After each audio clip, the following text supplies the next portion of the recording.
L'Alta Val di Vara come laboratorio sperimentale per cercare di offrire una risposta di salute integrata e vicina agli abitanti. Sono quelli di Varese Ligure, Carro e Maissana, i tre comuni chiamati dalla ASL 4 a partecipare al progetto Comunità in Salute, la prima sperimentazione che vuole promuovere un modello operativo di servizi sociosanitari in grado di mettere a fattor comune tutti coloro che, pur nei diversi ruoli e funzioni, garantiscono il presidio sanitario del territorio. E lo facciamo con risposte precise e mirate che danno orari di apertura, servizi, presenza di nuove attività quali l'ambulatorio infermieristico tutti i giorni, tutto questo per rispondere anche durante l'estate, che è un periodo di maggior frequenza e nella presenza dei cittadini, anche villeggianti, per dare risposte concrete. L'azienda sanitaria ha realizzato così uno stampato che verrà distribuito direttamente sul territorio. Il primo appuntamento è con l'ambulatorio mobile Gulliver martedì prossimo al mercato settimanale di Varese Ligure e poi a Carro, che riassume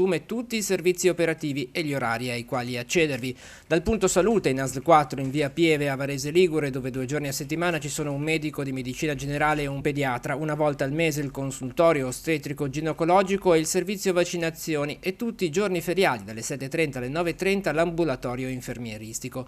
Sarà operativa anche una postazione di telemedicina per i teleconsulti. Gli altri soggetti coinvolti nel progetto sono le 2 farmacie di Varese Ligure, il dispensario di Carro, gli assistenti sociali, la RSA Casa Gianelli di Carro e il servizio di assistenza domiciliare infermieristica.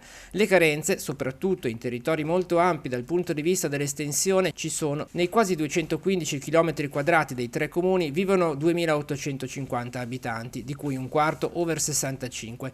Basta il pensionamento di un medico di famiglia per generare un comprensibile disorientamento nella popolazione, abituata ad un rapporto di fiducia e di disponibilità particolari.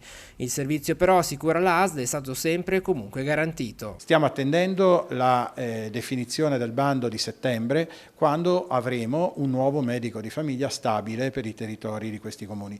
Ma già fin d'ora e mai senza interruzione è mancato il medico di medicina generale, chiaramente in forma di sostituto, ma certamente per dare una continuità di garanzia di servizi a tutti i cittadini.